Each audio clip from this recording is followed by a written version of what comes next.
Hello, everyone, and welcome to the Times of India's news capsule. And today we are talking about an issue which is being discussed not only in India but across the world. It is Breastfeeding Awareness Week 2022, and we have one of the best persons to talk about it. I'm joined here with Dr. Prashant Gangal, who is the coordinator of Breastfeeding Promotion Network, and he's looking after Maharashtra, is coordinating for Maharashtra. So, thank you very much, and we look forward to a very interesting discussion today, sir.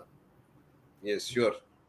Yeah. Tell So me. this breastfeeding awareness. So I believe there is a theme for this year, 2022. Could you tell us what this theme is about?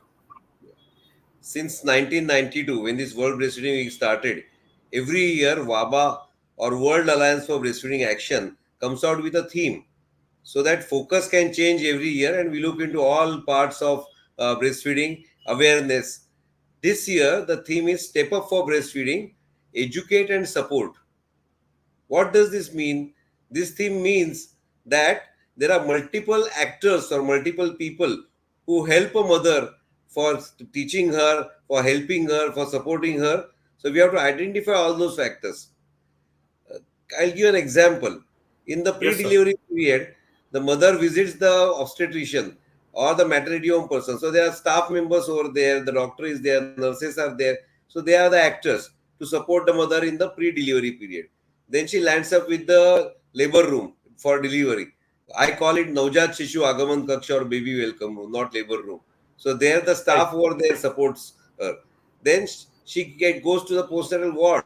So again, nurses, doctors, pediatricians, obstetricians support her. Then she goes back to the community after discharge. There's somebody at grassroots level like Malishwali Maushi, what I call as traditional massage woman, will influence her thoughts. Then there will be a family doctor. Then there will be community. The whole lot of relatives will come to meet her. And let me tell you, mothers depend nowadays lot on what her friends say and what her relatives say on WhatsApp group. She's constantly chatting with that my baby has done this today. Did your baby do this? So the influence is tremendous from WhatsApp groups. Then there are moms Yes. groups on the internet. So the moms groups also are Right. quite influencing.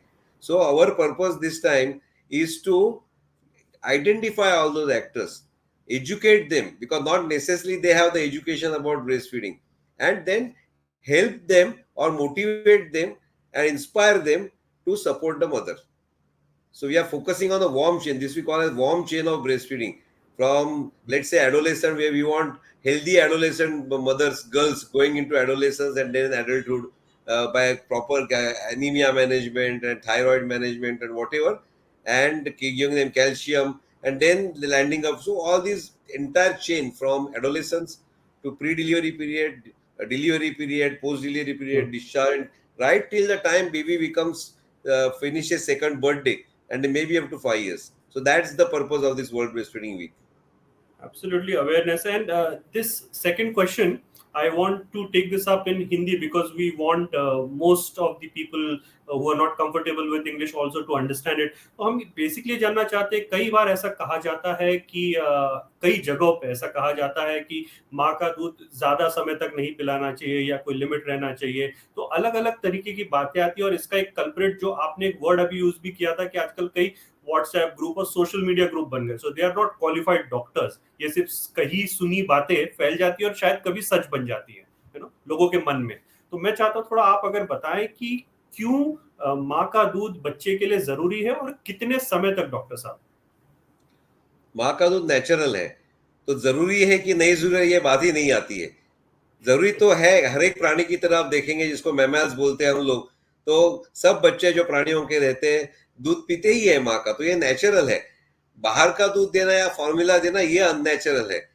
तो हम breast feeding के advantages की बात नहीं करेंगे, हम लोग ये बात करेंगे कि डिसएडवांटेजेस ऑफ फॉर्मूला मिल्क और डिसएडवांटेज ऑफ एनिमल मिल्क और डिसएडवांटेज ऑफ फॉर्मूला। सो ये आपको समझ लेना बहुत जरूरी है। सबसे बड़ी गलत फहमियां है वो इसके बारे में है कि कितने समय तक माँ का दूध पिलाना चाहिए।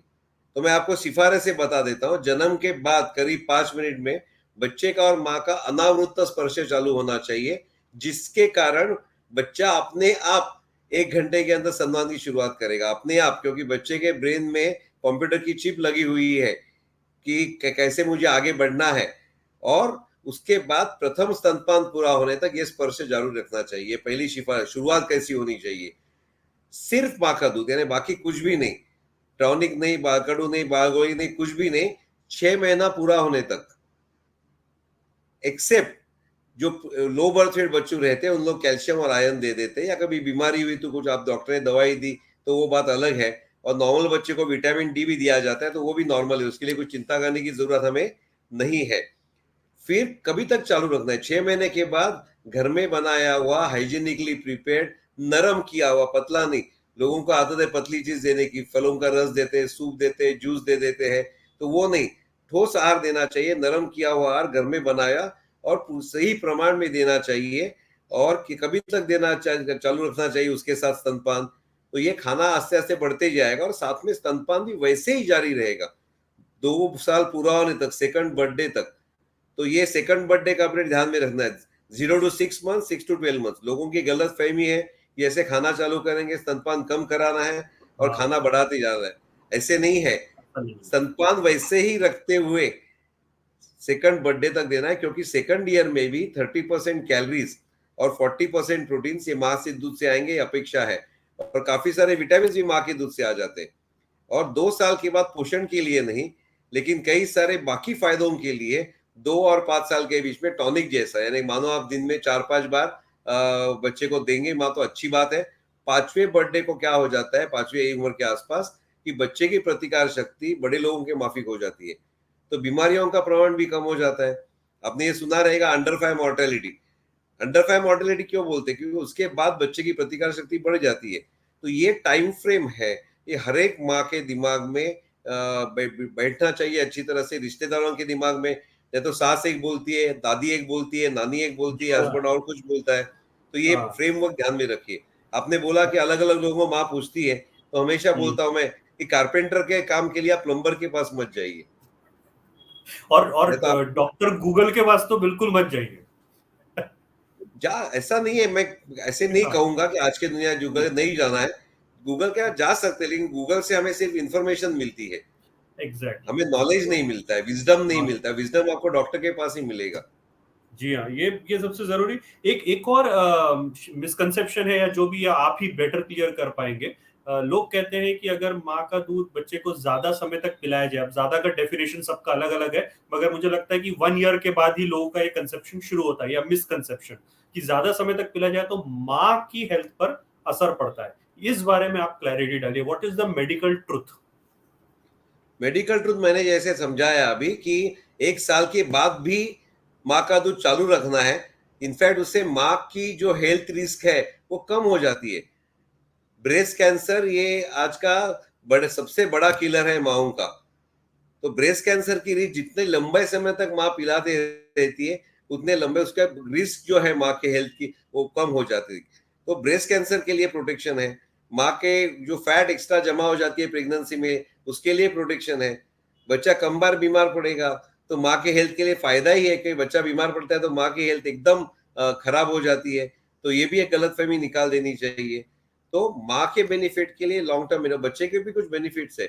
बच्चा ज्यादा इंटेलिजेंट बनता है जितना लंबे समय तक माँ पिलाती रहती है।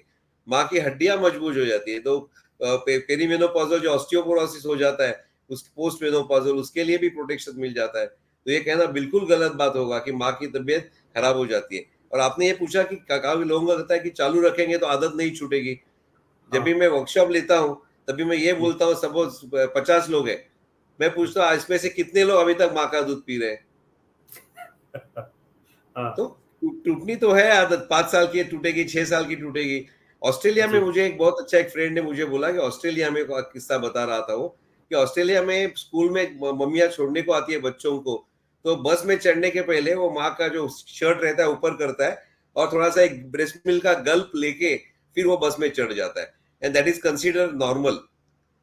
तो पिलाना 5 साल तक ये मिस्टेक नहीं है, लोगों के आंख में खोट है। ये ध्यान में रखना चाहिए, लोगों का नॉलेज जो है वो गलत है। ये आपने बहुत अच्छा पॉइंट ऑफ व्यू कहा कि नजरिया लोगों का बदलना चाहिए। एक तो not only the practice, but अगर आप कभी किसी को देखते भी हैं स्तनपान कराते हुए बच्चे को, तो it's a very natural process, actually it's a very pure message. We have all grown up like this. We were all born at some point of time and have grown up like this only. So it's supposed to be seen with a more spiritual outlook rather than anything else. That मैं way. जब भी छोटा था मुझे याद है शादी में मेरा जाता था तो दीवार की तरफ मुंह करके माँ पल्लू लेके, पल्लू क्यों बनाया है साड़ी में? साड़ी में पल्लू बनाया बच्चे को ढकने के लिए, खुद को ढकने के लिए, और पेट का भाग खुला छोड़ा है क्यों? बच्चे को स्किन टू स्किन कांटेक्ट देने के लिए। दुपट्टा का पर्पस क्या है कि माँ को फीडिंग के लिए आसानी हो जाए, इसके लिए है। तो ये नजरिया मैं नहीं देखता हूँ आजकल। माओं को भी शर्म आती है, देखने वालों को भी लगता है। In fact we should help the mother to breast feed. और ऐसे मुझे कई उदाहरण मालूम है। मेरे फ्रेंड ने एक बार ट्रैवल कर रहे थे, डॉक्टर थे, मेरे साथ हमेशा ब्रेस्ट फीडिंग की बातें करते थे, तो सब mother got confused on the aircraft, तो doctor realise, my friend realise that this lady wants to feed, but वहां जगह नहीं थी। तो उसने एयर होस्टेस को बुलाया, बोला इसको फर्स्ट क्लास में लेके जाओ, अच्छी तरह से बिठा दो, उसको बच्चे को पिलाने दो। And air hostess did actually do that. So it's a question of we trying to support the mother and help the mother. Absolutely. Doctor साहब, एक नेक्स्ट स्टेप पर बढ़ते हैं, क्योंकि ब्रेस्ट फीडिंग के तरीके ऑब्वियसली सेम ही है, बट जो आपने कहा एक इनहिबिशंस और इस चीज को तो लेकर आए, मगर 2 साल पहले देश ने क्या दुनिया ने कोई एक नई चीज देखी, कोविड। अब इसके बाद अगर माँ को कोविड होता है तो ऑब्वियसली एक डर रहता है कि बच्चे तक ट्रांसफर हो जाए। तो इस समय क्या प्रिकॉशंस लेने चाहिए बच्चे की सेफ्टी के नजरिए से? एक बात ध्यान में रखिए, जब तक माँ को कोविड की संक्रमण हो जाता है तब तक बच्चा सब मालूम होने के पहले ही बच्चों को संक्रमण हो जाता है, ऐसे समझ लीजिए। सिर्फ कोविड का नहीं, ऐसे काफी सारे बीमारियों का है।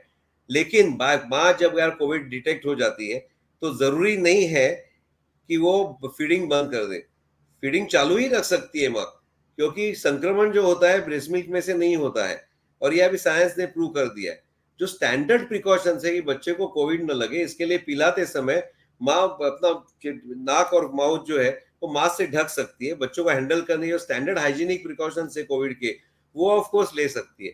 बाय चांस मानो ये कि माँ बहुत बीमार है, उसको एडमिट करना पड़ा कहीं पे, तो उसका दूध निकाल के ट्रांसपोर्ट किया जा सकता है। माँ का दूध बाहर 4 घंटा अच्छा रहता है, आप फ्रीज में रखो तो 24 घंटा अच्छा रहेगा। तो कोई भी सिचुएशन में हो, माँ का दूध बच्चे के लिए फायदेमंद है और वो बंद नहीं करना चाहिए। और शुरुआत में जब इसके बारे में कंफ्यूजन था, बहुत सारे लोगों ने उसका फायदा उठाया। पाउडर कंपनियों ने अपने ऐसे बोलने को शुरुआत किया कि भाई हो सकता है कि ये कोविड ट्रांसमिसिबल है, या जनरल कंफ्यूजन क्रिएट हो गया। इसलिए शुरुआत में ये बच्चों को माओं से अलग किया गया। जो भी गलतफहमी फैली या फैलाई गई, जो भी आप कह सकते हैं, और इसके कारण बाहर का दूध चालू कर दिया गया, जो जरूरी नहीं था। आस्ते आस्ते लोगों ने रियलाइज किया, जो अपने वर्ल्ड ऑर्गेनाइजेशन उन्होंने रियलाइज किया, और रिकमेंडेशन चेंज होके माँ का कांटेक्ट तोड़ना नहीं है, सेपरेशन करना नहीं है, फीडिंग चालू रखना है, सिर्फ with standard precautions. Not able to hear you, not able to hear you. या सॉरी। सो मेरा आखिरी सवाल इस बारे में है कि आपने 1-2 मिथ्स तो और ब्रेक किए हैं, जैसे आपने कहा कितने समय तक शुरू रखना, माँ की हेल्थ पर इसका कोई असर नहीं होता है। क्या कुछ और ऐसी बातें हैं जो आप चाहते हैं कि जो लिसनर्स हैं वो इस बात को समझे, और ये मिथ्स हो या कोई एडवाइस हो जो आप देना चाहेंगे? और कुछ मिथ्स मैं कहना चाहूंगा। काफी टाइम बच्चा रोता है तो ऐसे माना जाता है कि माँ का दूध कम पड़ रहा है, लेकिन बच्चा रोता है वो अलग अलग कारणों से रोता है, सिर्फ माँ का दूध कम पड़ रहा है या भूख लगी इसके लिए नहीं। और 90% मदर जो आती है बोलते हुए कि मेरा दूध कम पड़ रहा है, असल में उनका दूध कम नहीं रहता है, उनके मन में ये रहता है कि वहम रहता है कि मेरा दूध कम हो गया है। तो स्तनपान प्रस्थापित होने के बाद 15 दिन के बाद अगर 24 घंटे में बच्चा कम से कम 6-7 बार पेशाब करता है और बच्चे का वजन अच्छी तरह से बढ़ रहा है, तो हमें ये मान लेना चाहिए कि माँ का दूध पूरा पड़ रहा है, पर्याप्त हो रहा है। दूसरी एक गलत फहमी है कि माँ ने बैठ के ही पिलाना चाहिए। इतनी थकी हुई माँ, सिजेरियन हो गया, नॉर्मल डिलीवरी हो गई है, ये माँ कैसे 10-12 बार बैठ के फीडिंग फीडिंग कर सकती है? और माँ चाहे बैठे या लेटे, बच्चा तो आड़ा ही रहता है।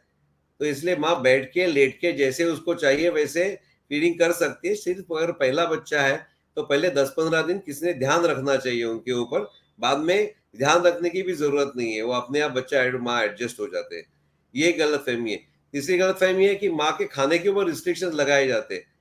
पानी ज्यादा मत पियो, प्याज नहीं खाओ, मसाला नहीं खाओ, ये नहीं खाओ, वो नहीं खाओ, ऐसे उनका कहना है। तो ये सब गलत फहमियां हैं। माँ सब कुछ खा सकती है। मैं हमेशा बोलता हूँ, गाय खाती है घास हरा, लेकिन दूध देती है सफेद। तो इसलिए माँ ने एक तो मेनू लिस्ट बनानी चाहिए डिलीवरी के बाद 7 दिन मुझे क्या मेनू चाहिए ब्रेकफास्ट लंच डिनर के लिए, and relative should fulfil her dreams. और अलग एक ऐसा गलत फहमी है कि ब्रेस्ट के एक बाजू के ब्रेस्ट में खाना रहता है, एक बाजू के ब्रेस्ट में दूध पानी रहता है। तो माँ क्या करती है, 10 मिनट ये बाजू देती है, 10 मिनट वो बाजू देती है, लेकिन ऐसा नहीं है। दोनों बाजू शुरुआत में पतला दूध आता है जिसमें शक्कर ज्यादा रहती है और फैट कम रहते हैं, और बाद में जो दूध आता है वो घट आता है, उसमें पानी की मात्रा कम रहती है। दोनों मिलने चाहिए। जैसे हम होटल में खाने को जाते हैं, शुरुआत में सूप पीते हैं और बाद में खाना खाते हैं, एंड में स्वीट डिश खाते हैं, आइसक्रीम खाते हैं। तो भगवान ने भी ऐसी अरेंजमेंट की है, शुरुआत करते हैं पतला पानी आ जाता है सूप जैसा, फिर घट आ जाता है, फिर एंड में एकदम घट आ जाता है जिसको हम लोग स्वीट डिश बोल सकते हैं। तो बाद में पूरा करने के बाद 25 मिनट फिर माँ साइड चेंज कर सकती है। तो ये 4 गलतफहमी हमें ध्यान में रखना बहुत जरूरी है।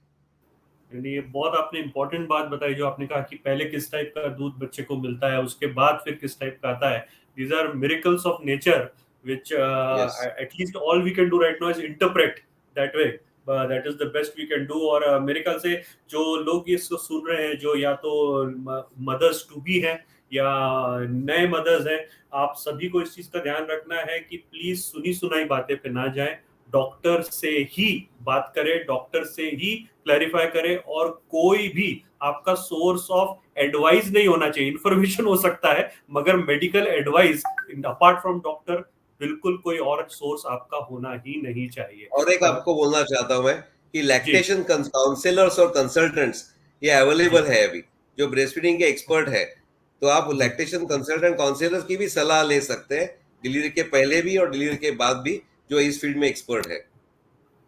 एब्सोल्युटली, बिल्कुल। डॉक्टर साहब, थैंक यू सो मच। आप आए और आपने बहुत ही इंपॉर्टेंट जानकारी सभी के लिए दी।